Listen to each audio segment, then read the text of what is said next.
we will be focusing on personal pronouns in German, or as we can just call it, pronouns. Okay? A lot of times when we converse, the major confusion is how do we address the person we are talking to, and how do we understand what is our conversation about. So it helps a great deal once we are able to understand the pronouns that we can use when we are making statements or framing questions. So you have three kinds of pronouns in general. There is a first person, there is a second person, and there is a third person. Okay? These three persons can be divided into singular pronouns and plural pronouns. Now let's take a look at the first person. So in German, your first person is always ich. Now there is a way to remember this in a little simpler manner, which is a finger pointing towards yourself. So if you can see this is your ich. Whenever you are giving information which is relating to yourself, and when you are addressing your own self, which is the I, this I is going to be ich. So the first person singular is ich. So anytime I say something I am doing, let's say I am watching a movie, I could be reading a book, I could be talking in Deutsch or learning German. Okay, so that I is your first person. So the first person that we have is ich. Okay, and ich is always singular. So when I am alone and I am talking about my own self, this action is your ich. Ich is your first person pronoun, singular. Okay. Now after ich comes your second person. That is the person you are addressing. Okay. The person that I am talking to, that becomes my second person. So the conversation with the second person is always direct. Okay. The conversation with the second person is always direct. So the finger pointing at the person in front of you, that is how you remember your second person. So your second person can either be du or sie. Now earlier we have spoken about formal conversations and informal conversations. So when I address a second person informally, let's just say I am the first person, I'm sitting in a coffee shop and I am talking to a friend of mine. Now this conversation that we have is a direct conversation, which means I address myself as the first person and I address the person in front of me as a second person. Now, since this person sitting in the coffee shop with me is a friend of mine, my relationship with this person is pretty informal. So, the way I address my second person, informal, is that du. So, this is ich and this is du. So, informal second person is called as du. Now, the same second person can also be a formal second person. Let's think of a scenario. Let's just say I am sitting at work and I am talking to my boss. In the same setup, in the same conversation, it's just that my rapport with this person is slightly different. I can't talk to him the way I talk to my friend. So, I am the first person. This person sitting in front of me is the second person. But I need to remember, oh, this is my boss. So when I address my second person formally, I address my second person formally as sie. So informal is du, formal is sie. If you also notice, the S to this sie is capital. That's how you understand that it is formal and that's how you write it. So the formal sie that you have marks respect towards the second person, as in just showing a distance that yes, I need to address the second person formally. So first person is ich, your second person is du or sie. Remember, you always talk to a second person So this conversation becomes a direct conversation. So after the second person, we now move on to the third person. Your third person can be er, which is masculine, z, which is feminine, and s, which is neutral. So when we talk about a third person, the conversation is usually indirect. What this means is I am never really talking to the third person. So let's just say I'm having a conversation with my second person. My third person is usually not in the picture. We happen to discuss about this third person. Now, when we say third person, it could mean a person or a thing. The important thing to focus here is the gender of that noun that I am referring to, hence the pronouns er, z and s. So let's say I am talking about a boy named Paul. Paul will be er. If I'm talking about a girl named Paula, Paula will be z. And if I'm talking about a small baby, which is thus baby, it will be s. So your third person pronouns basically become er, z and s. Remember that they are indirect. That is, you never talk to a third person. You always talk about a third person. So when referring to third persons, it is important to know the individual gender of the noun and then use the correct pronoun accordingly. So what we have seen so far is we have seen the nouns in singular, which is first person ish. Second person, do or z, depending on if it is formal or informal. And third person, er, z or s. So these are our singular pronouns.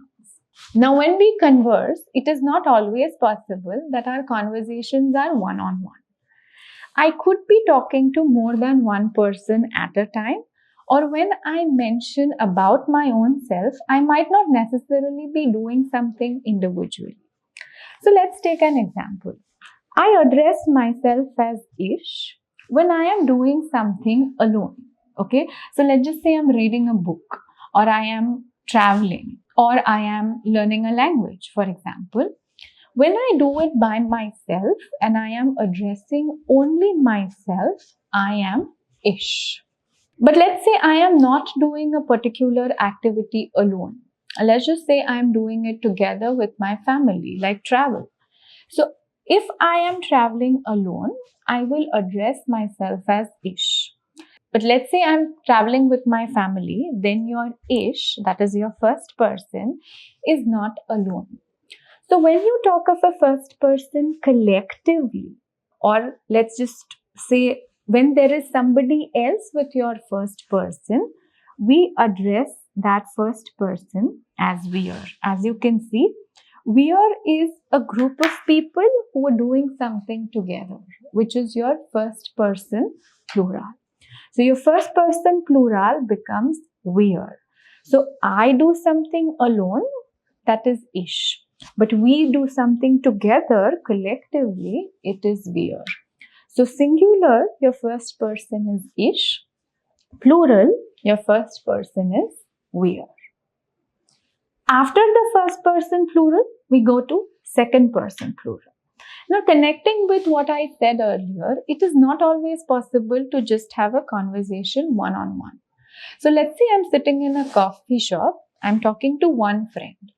At that point, I will call that friend as do, because informal conversation. My relationship with a friend is informal, so I will address the person as do. But let's say at this time, I have three friends sitting in front of me. It's not like I'm only talking to one at that time. I'm talking to all the three together. The situation, the relationship with these people still remain informal. So, when I address a second person informally, I address the second person as ear. So, if you see here, this is second person ear. So, when I am talking to somebody or addressing somebody as a second person, more than one, the address is going to be with the pronoun ear. But your conversations with the second person can also be formal conversations. So it's not like I'm always having to talk to one boss at a time. There can be a situation where I am talking to 3 bosses at a time. Now, the good thing is with the second person formal, the pronoun doesn't change. So like we saw, you talking to one person and treating them with respect, showing that distance, we call them as Z. When you talk to more than one person, you still refer to them as Z. What this means is I could be talking to one boss, it is still Z with the S capital. I could be talking to 2 bosses and that S is still capital. So when my second person is formal, the pronoun remains Z regardless of if it is singular or plural. Now finally, we come to the third person in plural. Okay. So when we have a conversation indirectly about someone or something, it's not like we are always referring to one man, one woman, one kid. No. We can sometimes collectively refer to nouns in terms of a third person, and therefore we need an appropriate pronoun when my third person becomes plural. So my third person plural is also Z with the S small. The difference here is I am referring to more than one person at a time indirectly. So how to identify the difference between a Z feminine and a Z plural becomes the question. So here always check who does that Z stand for. If that Z stands for one feminine noun, okay, let's say a girl, in that case it is third person feminine singular, because we are talking about one girl. But let's just say we are talking about a group of kids. Here it doesn't matter what the singular pronoun is. What matters is that they are referred together as one, but they are referred indirectly. Okay. When you refer to a third person indirectly, and this third person is more than one, collectively it is addressed as Z plural. So in general, you have 3 pronomen: first person, second person, and the third person. They can be divided into singular and plural. Not to forget that the second person is going to be formal and informal as well. So when it comes to formal and informal is only applied when you make an address, that is towards the second person. For the first person and for the third person, there is no formal and informal that is required. So these are the pronouns that we use when we are making questions or when we are making statements in a way that we want to address the conversation correctly, address the person we are referring to, or address the thing we are referring to collectively. So I'll repeat all the pronouns once more. First person ish. Second person, formal is Z with the S capital. Informal is do.